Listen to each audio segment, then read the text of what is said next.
ਸਤਨਾਮ ਸ਼੍ਰੀ ਵਾਹਿਗੁਰੂ ਸਾਹਿਬ ਜੀ। ਇੱਕ ਓੰਕਾਰ ਸਤਨਾਮ ਕਰਤਾ ਪੁਰਖ ਨਿਰਭਉ ਨਿਰਵੈਰ ਅਕਾਲ ਮੂਰਤ ਅਜੂਨੀ ਸੈਭੰ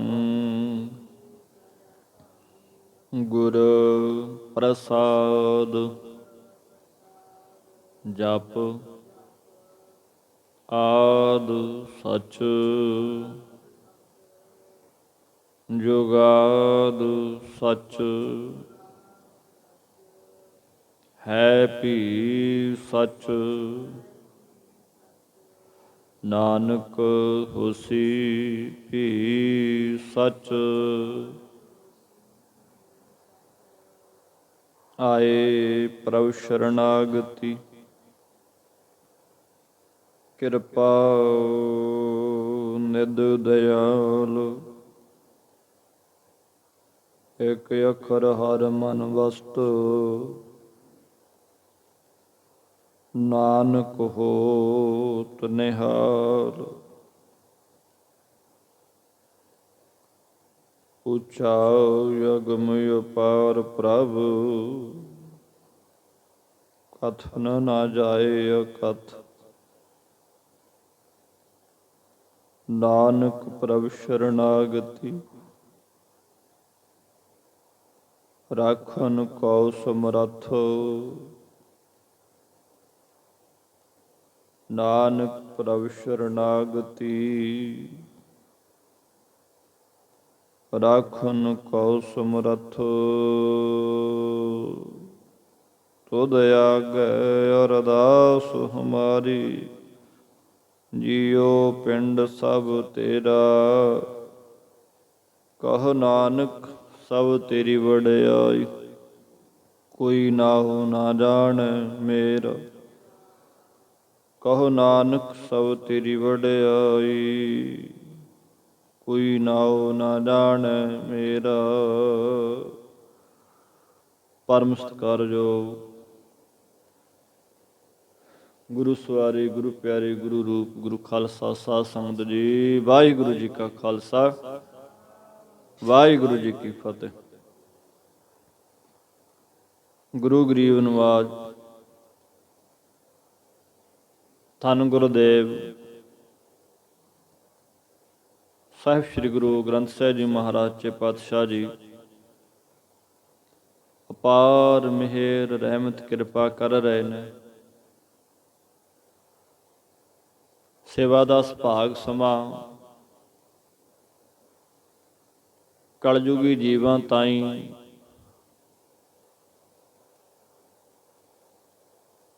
ਆ ਮਨੁੱਖਾ ਜਨਮ ਜੋ ਪ੍ਰਾਪਤ ਹੋਇਆ ਇਹਨੂੰ ਸਫਲਾ ਬਣਾਉਣ ਦਾ ਸਾਧਨ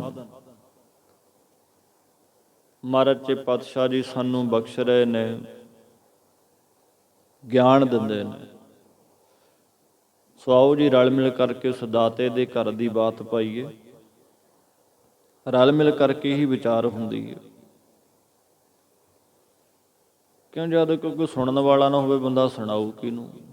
ਗੱਲਬਾਤ ਤਾਂ ਦੋ ਜਣਾਂ 'ਚ ਆਰੰਭ ਹੋਣੀਆਂ।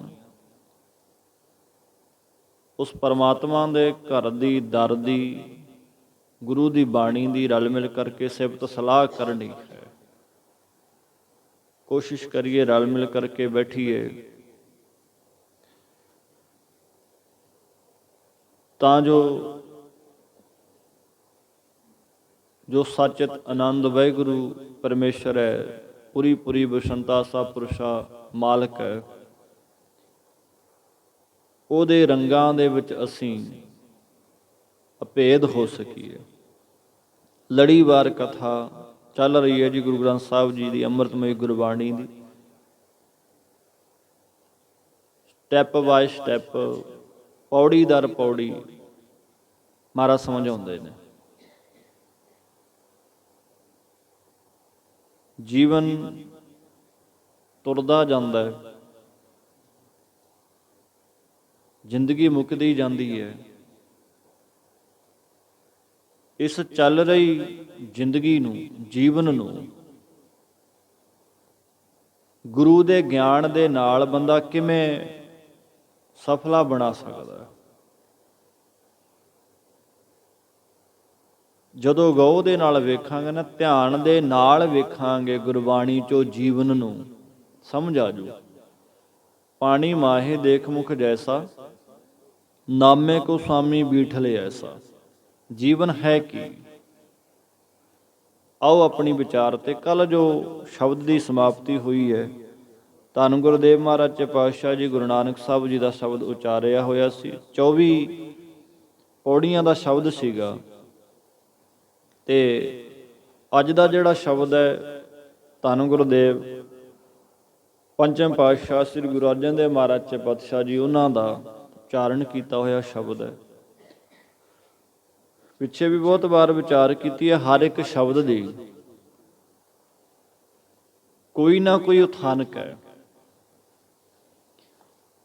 ਹਾਲਾਤ ਦੇ ਹਿਸਾਬ ਦੇ ਨਾਲ, ਸਿਚੁਏਸ਼ਨ ਦੇ ਹਿਸਾਬ ਦੇ ਨਾਲ ਮਹਾਰਾਜ ਨੇ ਬਾਣੀ ਉਚਾਰੀ। ਐਵੇਂ ਨਹੀਂ ਚੁੱਕ ਕੇ ਲਿਖ ਦਿੱਤੀ। ਉਸ ਟਾਈਮ ਦਾ ਹਾਲਾਤ ਕੀ ਸੀ ਤੇ ਅੱਜ ਦਾ, ਉਹਦੇ ਨਾਲ ਆਪਣੇ ਆਪ ਨੂੰ ਮੇਲਣ ਦਾ ਯਤਨ ਕਰਨਾ ਕਿ ਮਹਾਰਾਜ ਨੇ ਆਹ ਹਾਲਾਤ ਦੇ ਵਿੱਚ, ਆਹ ਉਥਾਨਕਾਂ ਤੇ, ਆਹ ਕਾਰਨ ਦੇ ਕਾਰਨ ਆਹ ਕੰਮ ਕਰਕੇ ਬਾਣੀ ਉਚਾਰੀ। ਇਹ ਵੇਖੀਏ ਕਿ ਇਹ ਸਾਡੇ ਤੇ ਢੁਕਦੀ ਹੈ ਜਾਂ ਨਾ ਢੁਕਦੀ ਹੈ। ਹਰ ਇੱਕ ਸ਼ਬਦ, ਹਰ ਇੱਕ ਅੱਖਰ ਗੁਰਬਾਣੀ ਦਾ ਸਾਡੇ ਤੇ ਢੁਕਦਾ, ਸਾਡੇ ਤੇ ਹੀ ਲੱਗਦਾ। ਇਹ ਨਹੀਂ ਕਿਤੇ ਹੋਰ ਦੇਸ਼ 'ਚ ਜਾ ਕੇ ਜਾਂ ਕਿਤੇ ਹੋਰ ਲੋਕ 'ਚ ਜਾ ਕੇ ਗੁਰਬਾਣੀ ਨੇ ਸਮਝਾਉਣਾ। ਜੋ ਅਸੀਂ ਸੁਣ ਰਹੇ ਹਾਂ, ਸੁਣਾ ਰਹੇ ਹਾਂ, ਸਭ ਆਤੇ ਉਤਨੀ ਉਪਦੇਸ਼ ਹੈ। ਅੱਜ ਦਾ ਸ਼ਬਦ ਜਿਹੜਾ ਹੈ, ਪੈ ਪਾਏ ਮਨਾਈ ਸੋਏ ਜੀਓ, ਸਤਿਗੁਰ ਪੁਰਖ ਮਿਲਾਇਆ ਤਿਸ ਜੇਵੜਾ ਨਾ ਕੋਏ ਜੀਓ।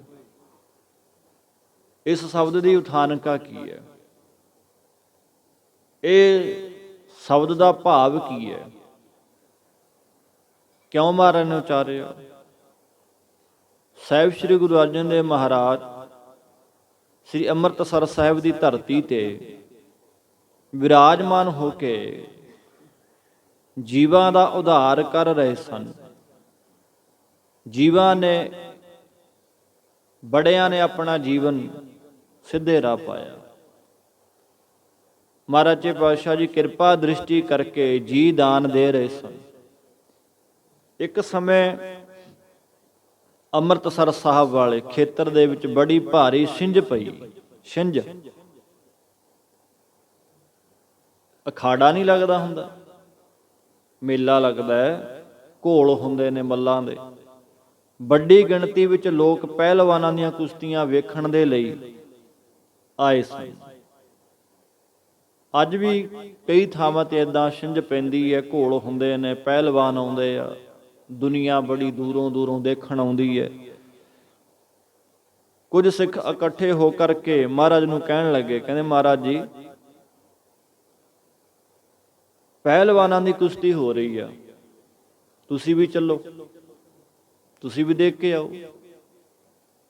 ਕਹਿ ਦਿੰਦੇ ਆ ਸਿੱਖ ਕਿ ਮਹਾਰਾਜ, ਕਿਉਂਕਿ ਚਾਅ ਐਸਾ ਹੁੰਦਾ। ਇਕੱਠੇ ਹੋ ਕੇ ਆ ਕੇ ਕਹਿੰਦੇ ਮਹਾਰਾਜ ਚੱਲੋ, ਤੁਸੀਂ ਵੀ ਦੇਖੋ ਉਹ ਕੁਸ਼ਤੀ ਨੂੰ, ਪਹਿਲਵਾਨਾਂ ਦੀ। ਮਹਾਰਾਜ ਆਖਣ ਲੱਗੇ, ਭਾਈ ਆਪਾਂ ਨੇ ਕੀ ਲੈਣਾ ਹੈ? ਆਪਾਂ ਕੀ ਲੈਣਾ ਉਹਨਾਂ ਤੋਂ? ਕਹਿੰਦੇ ਅਸਲ ਦੇ ਵਿੱਚ ਅਸੀਂ ਉਸ ਅਕਾਲ ਪੁਰਖ ਪਰਮਾਤਮਾ ਵਾਹਿਗੁਰੂ ਦੇ ਪਹਿਲਵਾਨ। ਵੇਖੋ, ਸਰੀਰ ਅੱਜ ਤਾਕਤਵਰ ਹੈ, ਮਨ ਨੇ ਜਵਾਨੀ ਆ, ਬੇਅੰਤਾਂ ਦਾ ਜ਼ੋਰ ਹੈ ਬੰਦੇ 'ਚ। ਇੱਕ ਟਾਈਮ ਉਹ ਵੀ ਆਉਣਾ ਜਦੋਂ ਬੰਦਾ ਨਿਸ਼ਚਲ ਹੋ ਜਾਣਾ। ਉਹੀ ਪਹਿਲਵਾਨ ਹੁੰਦਾ ਜਿਹੜਾ ਕਿਸੇ ਤੋਂ ਢਹਿੰਦਾ ਨਹੀਂ ਸੀ, ਜਿਹਨੂੰ ਕੋਈ ਜਿੱਤ ਨਹੀਂ ਸੀ ਸਕਦਾ ਜੀ। ਉਹ ਸਮੇਂ ਮੂਹਰੇ ਢਹਿ ਜਾਂਦਾ ਹੈ, ਸਰੀਰ ਨਿਸਲ ਹੋ ਜਾਂਦਾ ਹੈ, ਜ਼ੋਰ ਚਲਾ ਜਾਂਦਾ ਹੈ, ਭਾਵ ਬੁੱਢਾ ਹੋ ਜਾਂਦਾ ਹੈ। ਰੱਬ ਨਾ ਕਰੇ ਕੋਈ ਹਾਦਸਾ ਵਾਪਰ ਜੇ। ਸਮੇਂ ਦੀ ਖੇਡ ਹੈ। ਅੱਜ ਤਾਕਤਵਰ ਹੈ ਸਰੀਰ, ਕੱਲ ਨੂੰ ਨਹੀਂ ਹੋਏਗਾ। ਕਿੱਥੇ ਨੇ ਜਿਹੜੇ ਵੱਡੇ ਵੱਡੇ ਪਹਿਲਵਾਨ ਲੜਦੇ ਸਨ? ਕੋਈ ਹੈਗਾ? ਕਹਾਂ ਭਏ ਏਤੇ ਭਏ ਤੋਂ ਕਹਾਂ ਭਏ, ਭੂਪਤੰਤ ਕੋ ਨਾਂਗੇ ਹੀ ਪਾਏ ਪਧਾਰੇ। ਕਿੱਥੇ ਨੇ? ਭਾਰੀ ਭਜਾਨ ਕੇ ਭੂਪ ਭਲੀ ਵਦ ਨਿਆਵਤ ਹੀ ਜਗਜਾਤ ਪਈਆ। ਗੱਲਾਂ ਨਾਲ ਹੀ ਦੁਨੀਆ ਨੂੰ ਜਿੱਤਣ ਵਾਲੇ, ਵੱਡੀਆਂ ਵੱਡੀਆਂ ਭੁਜਾਵਾਂ ਵਾਹਵਾਂ ਵਾਲੇ, ਜਿਹਦਾ ਲੋਹਾ ਦੁਨੀਆ ਮੰਨਦੀ ਸੀ, ਕਿੱਥੇ ਆ? ਮਹਾਰਾਜ ਕਹਿੰਦੇ ਅਸੀਂ ਅਸਲ ਦੇ ਵਿੱਚ ਉਸ ਅਕਾਲ ਪੁਰਖ ਪਰਮਾਤਮਾ ਦੇ ਪਹਿਲਵਾਨ ਹਾਂ, ਤੇ ਵਾਹਿਗੁਰੂ ਪਰਮਾਤਮਾ ਨੇ ਸਾਨੂੰ ਗੁਰਿਆਈ ਦਾ ਐਸਾ ਸਿਰ ਪਾਓ, ਭਾਵ ਸਾਡੇ ਮੋਢੇ ਤੇ ਥਾਪੜਾ ਦੇ ਕੇ ਪਹਿਲਵਾਨ ਬਣਾਇਆ, ਜਿਹਦੇ ਨਾਲ ਅਸੀਂ ਆਪਣੇ ਕਾਮ, ਕ੍ਰੋਧ, ਲੋਭ, ਮੋਹ, ਹੰਕਾਰ, ਇਹ ਪੰਜ ਵੈਰੀ ਜਿਹੜੇ ਨੇ, ਇਹਨਾਂ ਨੂੰ ਜਿੱਤਣਾ ਕੀਤਾ, ਇਹਨਾਂ ਤੇ ਜਿੱਤ ਪ੍ਰਾਪਤ ਕਰ ਲਈ। ਚਲੋ ਇਹ ਨਹੀਂ ਵੀ ਕਿ ਦੁਨਿਆਵੀ ਤੌਰ ਤੇ ਤਾਕਤਵਰ ਨਾ ਬਣੋ, ਸਰੀਰ ਨੂੰ ਚੰਗਾ ਤਕੜਾ ਨਾ ਬਣਾਓ। ਜੇ ਆਪਣੇ ਪੰਜ ਵਿਕਾਰਾਂ ਤੇ ਪੰਜ ਚੋਰਾਂ ਤੇ ਬੰਦੇ ਦੀ ਜਿੱਤ ਨਹੀਂ ਨਾ ਜੀ, ਤਾਂ ਐਸੇ ਤਾਕਤਵਰ ਸਰੀਰ ਦੇ ਹੋਣ ਦੇ ਲਾਹਨਤ ਹੈ। ਜਿਹਨੇ ਆਪਣੇ ਪੰਜ ਨਹੀਂ ਜਿੱਤੇ। ਮਹਾਰਾਜ ਕਹਿੰਦੇ ਆ ਮਨ ਨੂੰ ਹੀ ਜਿੱਤਣਾ ਹੈ। ਉਹ ਪੰਜ ਜੋੜਨੇ, ਭਾਵ ਕਿ ਜਿਨ ਮਿਲ ਮਾਰੇ ਪੰਜ ਸੂਰ ਵੀਰ, ਐਸੋ ਕੌਣ ਬਲੀ ਦੇ। ਮਾਰਨਾ ਤਾਂ ਉਹਨਾਂ ਨੂੰ ਆ। ਆਪਾਂ ਜੰਗ ਯੁੱਧ ਦੇ ਵਿੱਚ ਜਿਹੜੇ ਲੜਦੇ ਆ ਨਾ, ਸੂਰਮੇ ਨੇ ਕਹਿੰਦੇ ਆ, ਠੀਕ ਹੈ, ਸਮੇਂ ਦੀ ਖੇਡ ਹੈ। ਜਿੰਨਾ ਟਾਈਮ ਸਰੀਰ ਦੇ ਵਿੱਚ ਜਾਨ ਹੈ, ਜਵਾਨੀ, ਉਹਨਾਂ ਟਾਈਮ ਉੱਥੇ ਫੌਜ ਦੇ ਵਿੱਚ ਰੱਖਿਆ ਜਾਂਦਾ। ਜਦੋਂ ਜਵਾਨੀ ਢਲਣ ਲੱਗਦੀ ਹੈ, ਜ਼ੋਰ ਢਾਲਣ ਲੱਗਦਾ, ਭੇਜ ਦਿੱਤਾ ਜਾਂਦਾ ਛੁੱਟੀ ਦੇ ਕੇ ਘਰੇ, ਚੱਲ ਵੇ। ਬੁੱਢੇ ਬੰਦੇ ਥੋੜੀ ਰੰਗ ਲੜਦੇ ਆ। ਮਹਾਰਾਜ ਕਹਿੰਦੇ ਜਾ ਕੋ ਹਰ ਰੰਗ ਲਾਗੋ ਇਸ ਯੁੱਗ ਮੈਂ, ਸੋ ਕਹੀਅਤ ਹੈ ਸੂਰਾ। ਆਤਮ ਜਿਣੈ ਸਗਲ ਬਸ ਤਾਕੈ, ਜਾ ਕਾ ਸਤਿਗੁਰ ਪੂਰਾ। ਜਿਹਨੇ ਅੰਦਰ ਜਿੱਤ ਲਿਆ। ਅਸੀਂ ਜੰਗ ਲੜਨ ਵਾਲਿਆਂ ਨੂੰ ਹੀ ਸੂਰਮੇ ਕਹਿੰਦੇ ਆ, ਪਹਿਲਵਾਨ ਕਹਿੰਦੇ ਆ। ਅਸਲ ਦੇ ਵਿੱਚ ਜਿਹਨੇ ਹਰੀ ਦੇ ਨਾਮ ਦਾ ਰੰਗ ਚੜ੍ਹਦਾ ਨਾ, ਜਿਹਨੇ ਕਾਮ, ਕ੍ਰੋਧ, ਲੋਭ, ਮੋਹ, ਹੰਕਾਰ ਨੂੰ ਜਿੱਤ ਲਿਆ, ਉਹ ਸੂਰਮਾ, ਉਹ ਸੂਰਮਾ ਹੈ। ਜਿਹੜਾ ਮੰਜਾ ਹੀ ਨਹੀਂ ਛੱਡ ਸਕਦਾ, ਕਾਹਦਾ ਸੂਰਮਾ ਜੀ, ਕਾਹਦਾ ਤਾਕਤਵਰ। ਮਹਾਰਾਜ ਕਹਿੰਦੇ ਅਸੀਂ ਉਹ ਅਕਾਲ ਪੁਰਖ ਪਰਮਾਤਮਾ ਦੀ ਕਿਰਪਾ ਦੇ ਨਾਲ ਪੰਜ ਜਿਹੜੇ ਨੇ ਚੰਬੜੇ ਵੈਰੀ, ਇਹਨਾਂ ਨੂੰ ਜਿੱਤ ਲਿਆ।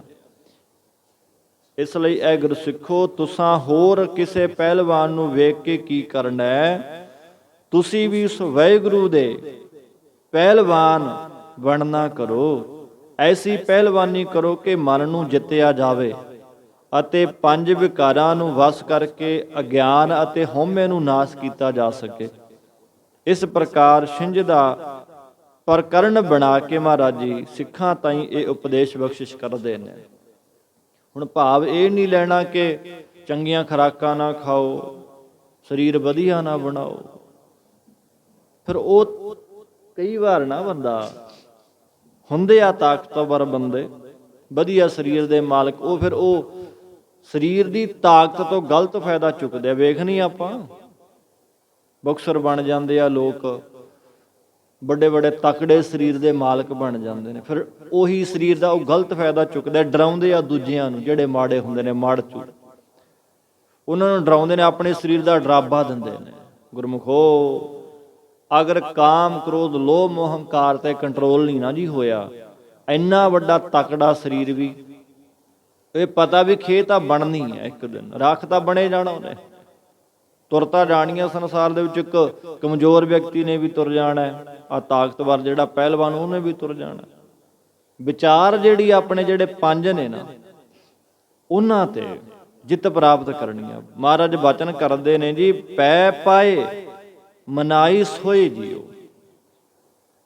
ਮਹਾਰਾਜ ਕਹਿੰਦੇ ਐ ਪਿਆਰੇ ਜੀ, ਪਹਿਲਾਂ ਗੁਰਾਂ ਦੇ ਚਰਨਾਂ ਵਿੱਚ ਆਪਣੇ ਆਪ ਨੂੰ ਪਾ ਕੇ ਸਤਿਗੁਰਾਂ ਦੀ ਕਿਰਪਾ ਦੁਆਰਾ ਉਸ ਤਤ ਪਦ ਦੇ ਲਖ ਅਰਥ ਸਰੂਪ ਪਰਮਾਤਮਾ ਦੇ ਤਾਈਂ ਮਨਾਉਣਾ ਕਰੀਏ। ਜਿਵੇਂ ਪਹਿਲਵਾਨ ਕੁਸ਼ਤੀ ਕਰਨ ਵੇਲੇ ਆਪਣੇ ਵਿਰੋਧੀ ਨੂੰ ਢਾਉਣ ਲਈ ਪਹਿਲਾਂ ਆਪਣੇ ਗੁਰੂ ਪੀਰ ਮੁਰਸ਼ਿਦ ਨੂੰ ਮਨਾਉਂਦਾ ਹੈ ਨਾ ਕਿ ਮੇਰੀ ਜਿੱਤ ਹੋਵੇ, ਇਉਂ ਜਗਿਆਸੂ ਜਨ ਜਿਹੜੇ ਨੇ ਆਪਣੇ ਕਾਮ ਕ੍ਰੋਧ ਲੋਭ ਮੋਹ ਹੰਕਾਰ ਵੈਰੀਆਂ ਨੂੰ ਢਾਉਣ ਲਈ ਪਹਿਲਾਂ ਆਪਣੇ ਗੁਰੂ ਦੇ ਚਰਨਾਂ 'ਚ ਪੈ ਕੇ ਉਹਨੂੰ ਮਨਾਉਣਾ ਕਰਦੇ ਨੇ, ਸਹਾਇਤਾ ਲਈ ਪ੍ਰਕਾਰ ਕਰਦੇ ਨੇ ਕਿ ਇਹ ਪ੍ਰਮਾਤਮਾ ਜੀ, ਇਹ ਸਤਿਗੁਰ ਜੀ, ਮੇਰੀ ਫਤਿਹ ਹੋਵੇ। ਇਹ ਬੇਨਤੀ ਹੁੰਦੀ ਆ। ਸਾਡਾ ਇਹਨਾਂ ਪੰਜਾਂ ਤੇ ਜ਼ੋਰ ਹੋ ਜਾਏ, ਜਿਹਦੇ ਵਸ ਹੋ ਕਰਕੇ ਨਾ ਅਸੀਂ ਰੋਜ਼ ਮਰਰਾ ਦੀ ਜ਼ਿੰਦਗੀ 'ਚ ਜੋ ਕਰਮ ਕਰਦੇ ਆ ਉਹਨਾਂ ਤੇ ਸਾਡੀ ਫਤਿਹ ਹੋਵੇ। ਜਿਵੇਂ ਉਹ ਪਹਿਲਵਾਨ ਆਪਣੇ ਗੁਰੂ ਨੂੰ ਐਵੇਂ ਕੰਨਾਂ ਤੇ ਹੱਥ ਲਾ ਕੇ ਧਿਆਉਂਦਾ ਹੈ, ਆਪਣੇ ਉਸਤਾਦ ਨੂੰ ਕਹਿ ਲਈਏ ਵੀ ਮੇਰੀ ਜਿੱਤ ਹੋਵੇ, ਪੂਰਾ ਜ਼ੋਰ ਲਾਉਂਦਾ ਉਹ ਬੈਰੀ ਨੂੰ ਢਾਉਣ ਵਾਸਤੇ।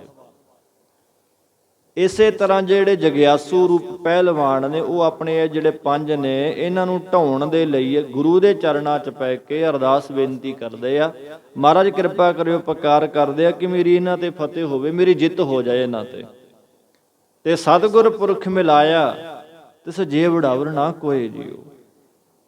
ਪੂਰਨ ਸਤਿਗੁਰਾਂ ਨੇ ਅਕਾਲ ਪੁਰਖ ਦੇ ਨਾਲ ਮਿਲਾਉਣਾ ਕੀਤਾ। ਉਸ ਗੁਰੂ ਪ੍ਰਮਾਤਮਾ ਜਿੱਡਾ ਹੋਰ ਕੋਈ ਨਹੀਂ ਆ, ਉਹ ਸਤਿਗੁਰੂ ਸਭ ਤੋਂ ਵੱਡਾ ਹੈ। ਉਸ ਦੇ ਸਮਾਨ ਅਵਤਾਰ ਪੀਰ ਪੈਗੰਬਰ ਦੇਵਤੇ ਕੋਈ ਨਹੀਂ ਹੋ ਸਕਦੇ। ਬਾਣੀ ਕਹਿੰਦੀ ਹੈ, ਰੋਜ਼ ਪੜ੍ਹਨੇ ਸੁਣਨੇ ਕਿ ਸਭ ਤੇ ਵੱਡਾ ਸਤਿਗੁਰ ਨਾਨਕ ਜਿਨ ਕਲ ਰਾਖੀ। ਬੋਲੋਗਾ ਜੇ ਕਿ ਸਭ ਤੇ ਵੱਡਾ ਜਿਨ ਕਲ ਰਾਖੀ, ਜਿਨ ਕਲ ਰਾਖੀ ਮੇਰੀ। ਇਹ ਕਲਯੁਗ ਦੇ ਵਿੱਚ ਜਿਸ ਗੁਰੂ ਨੇ ਮੇਰੀ ਰੱਖਿਆ ਕੀਤੀ ਹੈ, ਗੁਰੂ ਨਾਨਕ ਤੋਂ ਵੱਡਾ ਕੋਈ ਨਹੀਂ, ਭਾਵ ਗੁਰੂ ਤੋਂ ਵੱਡਾ ਕੋਈ ਨਹੀਂ ਜੀ। ਯੁੱਗ ਲੰਘੇ ਨੇ, ਭਗਵਾਨ ਈਸ਼ਵਰ ਪਰਮੇਸ਼ਰ ਜੁੜਿਆ ਨਾਮ ਕਈਆਂ ਨਾਲ, ਪਰ ਜੇ ਗੁਰੂ ਨਾਮ ਜੁੜਿਆ ਨਾ ਜੀ, ਉਹ ਗੁਰੂ ਦੇ ਨਾਲ ਜੁੜਨਾ ਹੋਇਆ। ਗੁਰੂ ਦਾ ਦਰਜਾ ਪਰਮਾਤਮਾ ਤੋਂ ਵੀ ਵੱਡਾ ਹੈ। ਪਰਮਾਤਮਾ ਗੁਰੂ ਦੇ ਕਹੇ ਅਨੁਸਾਰ ਹੀ ਆਪਣੇ ਨਾਲ ਮਿਲਾਉਂਦਾ। ਜੇ ਗੁਰ ਪੀਰ ਹਾਮਾ ਧਾਂ ਭਰੈ ਜਾ ਮੁਰਦਾਰ ਨਾ ਪਾਏ। ਅਗਰ ਅਸੀਂ ਗੁਰੂ ਵਾਲੇ ਨਹੀਂ ਨਾ, ਮਹਾਰਾਜ ਦੀ ਬਾਣੀ ਕਹਿੰਦੀ ਹੈ ਨਗੁਰੇ ਕਾ ਹੈ ਨਾਉ ਬੁਰਾ। ਜਿਹਨੇ ਗੁਰੂ ਨਹੀਂ ਧਾਰਨ ਕੀਤਾ ਉਹਦਾ ਨਾਮ ਲੈਣਾ ਵੀ ਬੁਰਾ ਹੈ। ਗੁਰੂ ਸਭ ਤੋਂ ਵੱਡਾ ਹੈ। ਗੁਰੂ ਤੇ ਗੁਰ ਜੈਸਾ ਨਾਹੀ ਕੋ ਦੇਵ, ਜਿਸ ਮਸਤਕ ਭਾਗ ਸੋ ਲਾਗਾ ਸੇਵ। ਜਿਹਦੇ ਕਰਮ ਚੰਗੇ ਆ ਨਾ ਜੀ, ਉਹੀ ਫਿਰ ਗੁਰੂ ਦੀ ਸੇਵਾ 'ਚ ਲੱਗਦਾ। ਗੁਰੂ ਸਭ ਤੋਂ ਵੱਡਾ ਹੈ। ਗੁਰੂ ਸਾਡੇ ਤੇ ਪ੍ਰਮਾਤਮਾ ਦੇ ਵਿਚਾਲੇ ਵਿਚੋਲੇ ਦਾ ਕੰਮ ਕਰਦਾ ਹੈ, ਵਕੀਲ ਹੈ।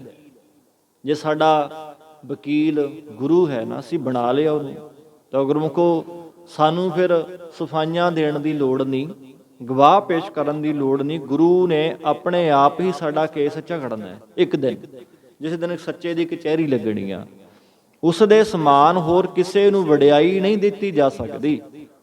ਉਹ ਜੈਸਾ ਵੀ ਆ, ਉਹ ਆਪ ਹੀ ਹੈ, ਉਹਦੇ ਤੁਲ ਕੋਈ ਦੂਸਰਾ ਨਹੀਂ ਹੋ ਸਕਦਾ। ਮਹਾਰਾਜ ਕਹਿੰਦੇ ਆ, ਜੈਸਾ ਤੂੰ ਤੈਸਾ ਤੂੰ ਹੀ, ਕਿਆ ਉਪਮਾ ਦੀਜੈ।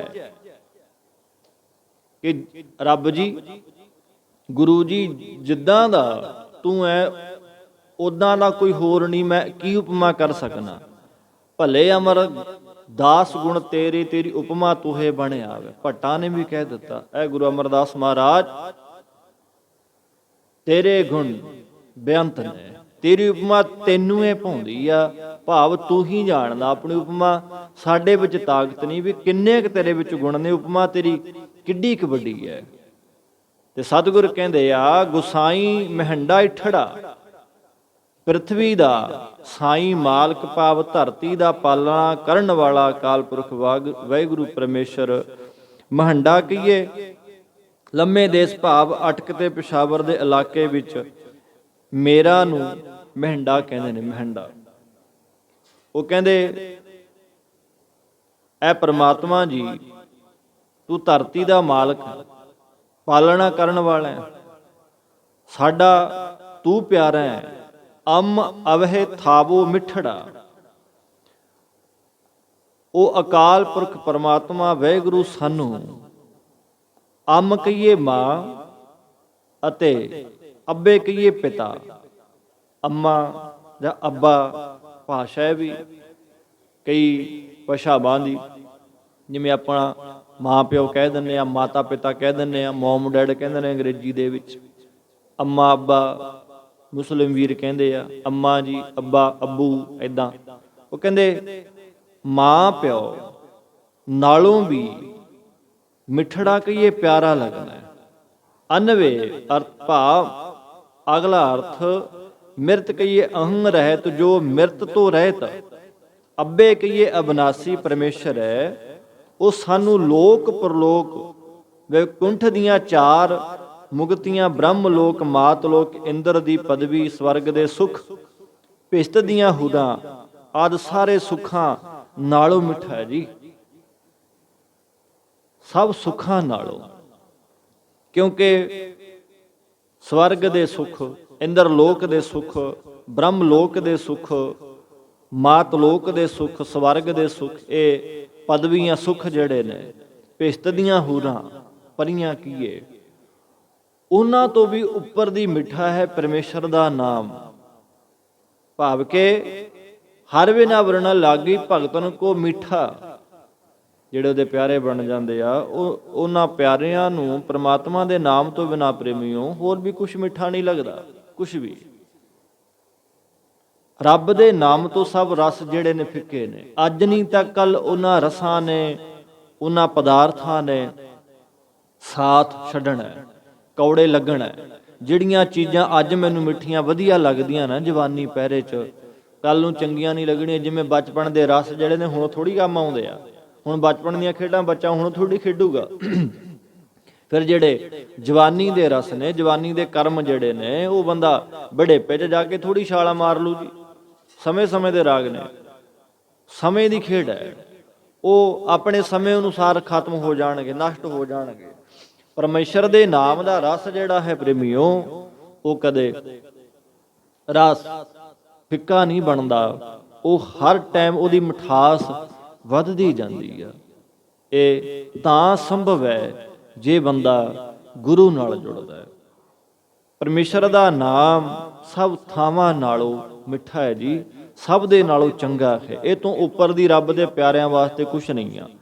ਭੈਣ ਭਾਈ ਸਭ ਸੱਜਣਾ, ਤੁਧ ਜੇਹਾ ਨਾਹੀ ਕੋਈ ਜੀਓ।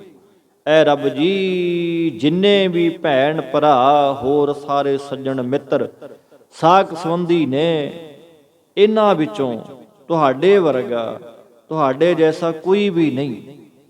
ਇਹ ਸਾਰੇ ਉਤਨਾ ਚਿਰ ਹੀ ਹਨ ਜਿੰਨਾ ਚਿਰ ਆਪ ਜੀ ਦੀ ਕਿਰਪਾ ਦੁਆਰਾ ਚੇਤਨ ਸਤਾ ਮਿਲੀ ਹੋਈ ਆ। ਅਸੀਂ ਤੁਰਨੇ ਫਿਰਨੇ ਆ। ਸਭ ਕੁਛ ਜੀਵਤ ਕੋ ਵਿਵਹਾਰ ਜਿਉਂਦਿਆਂ ਨਾਲ ਸੰਬੰਧ ਹੈ। ਅੱਜ ਜਿਹੜੇ ਕੋਲ ਹੋ ਕੇ ਬਹਿੰਦੇ ਨੇ, ਉਹੀ ਜਦੋਂ ਚੇਤਨ ਸਤਾ ਰੱਬ ਦੀ ਅੰਦਰੋਂ ਉੱਡ ਗਈ, ਪਤਾ ਹੀ ਆਪਾਂ ਨੂੰ। ਸੁੰਨੀ ਦੇਹ ਡਰਾਵਣੀ ਜਾਂ ਜੀਓ ਵਿੱਚੋਂ ਜਾਏ। ਜਦੋਂ ਜਿੰਦੋ ਅੰਦਰੋਂ ਨਿਕਲ ਗਈ ਨਾ, ਸਵਾਸ ਨਿਕਲ ਗਏ। ਇੱਥੇ ਖੜੇ ਦੇ ਹੁਣ ਮੇਰੇ ਬੈਠੇ ਦੇ ਸਵਾਸ ਨਿਕਲ ਜਾਣ। ਹੁਣ ਕੋਲ ਦੀ ਲੰਘਦੇ ਆ ਲੋਕ, ਜਦੋਂ ਸਾਹ ਨਿਕਲ ਜਾਂਦੇ ਨੇ, ਕੋਈ ਨਹੀਂ ਖੇੜੇ, ਦੂਰ ਨੂੰ ਭੱਜ ਲੈਂਦੇ ਨੇ।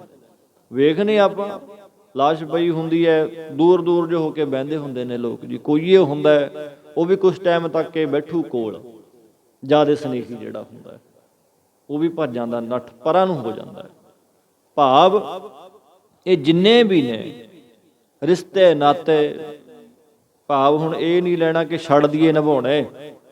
ਅਸਲ ਦੇ ਵਿੱਚ ਜਿੰਨਾ ਟਾਈਮ ਪ੍ਰਮਾਤਮਾ ਦੀ ਚੇਤਨ ਸਤ ਹੈ, ਉਹਨਾਂ ਟਾਈਮ ਰਿਸ਼ਤੇ ਨਾਤੇ ਵੀ ਕੰਮ ਕਰਦੇ ਨੇ, ਆਉਂਦੇ ਜਾਂਦੇ ਆ। ਜਦੋਂ ਅੱਜ ਨਹੀਂ ਤੇ ਕੱਲ ਵੇਖੋ ਜੀ, ਅੱਜ ਮੇਰੇ ਮਰੇ ਤੇ ਜੋ ਬਿਰਲਾਪ ਕਰਨਗੇ, ਰੋਣਗੇ, ਸਭ ਕੁਛ ਹੋਣਾ ਹੈ। ਉਹੀ ਬਾਅਦ ਵਿੱਚ ਕੁਝ ਸਮੇਂ ਦੀ ਖੇਡ ਹੁੰਦੀ ਹੈ। ਆਪਾਂ ਵੀ ਕੀਤਾ ਹੈ।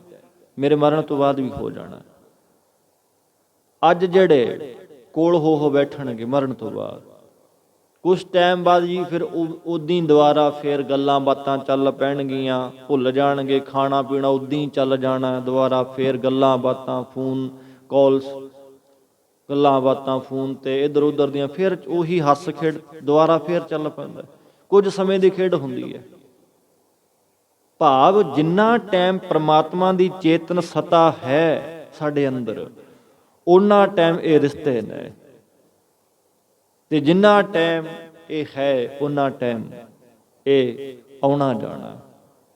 ਭੈਣ ਦੀ ਨਿਆਈ ਕਰੁਣਾ, ਮੁਦਤਾ ਮੈਤਰੀ ਪੇਖਿਆ, ਖਿਮਾ, ਇਹ ਆਦਿ ਭਰਾਵਾਂ ਦੀ ਨਿਆਈ, ਸੁੱਤ ਸੰਤੋਖ, ਸਤ ਸੰਤੋਖ ਦਇਆ ਧਰਮ ਆਦਿ ਜਿਹੜੇ ਨੇ, ਇਹ ਸੱਜਣਾ ਦੀ ਨਿਆਈ ਸਰਬਣ ਮੰਨਣ ਦੇ ਅਧਿਆਸਣ ਵਿੱਚੋਂ ਤੁਹਾਡੇ ਮਿਲਾਪ ਦੇ ਸਦਰਸ਼ ਕੋਈ ਨਹੀਂ। ਇਹ ਬਾਹਰ ਦੇ ਪਹਿਰਾਵੇ, ਸਾਧਨ, ਇਹ ਕੁਛ ਹੋਰ ਚੀਜ਼ਾਂ ਨੇ। ਮੁਦਤਾ ਮੈਤਰੀ ਅਪੇਖਿਆ ਖਿਮਾ, ਇਹ ਕੁਛ ਹੋਰ ਚੀਜ਼ਾਂ ਨੇ। ਉਹਦੇ ਨਾਲ ਮਿਲਾਪ ਜਿਹੜਾ ਹੈ ਉਹ ਕੁਛ ਹੋਰ ਹੈ। ਉਹ ਪਰਮਾਤਮਾ ਦੇ ਮਿਲਾਪ ਦੇ ਸਦਰਸ਼ ਦੇ ਤੁਲ ਕੋਈ ਨਹੀਂ ਆ। ਇਸ ਕਰਕੇ ਸਾਧ ਸੰਗਤ ਕੋਸ਼ਿਸ਼ ਹੋਵੇ ਵੀ ਉਹਦੇ ਨਾਮ ਦੇ ਨਾਲ ਸਾਡਾ ਸਨੇਹ ਪਵੇ, ਉਹਦੇ ਨਾਮ ਦੇ ਨਾਲ, ਗੁਰਬਾਣੀ ਦੇ ਨਾਲ, ਗੁਰਬਾਣੀ ਦੇ ਉਪਦੇਸ਼ ਦੇ ਨਾਲ ਸਾਡਾ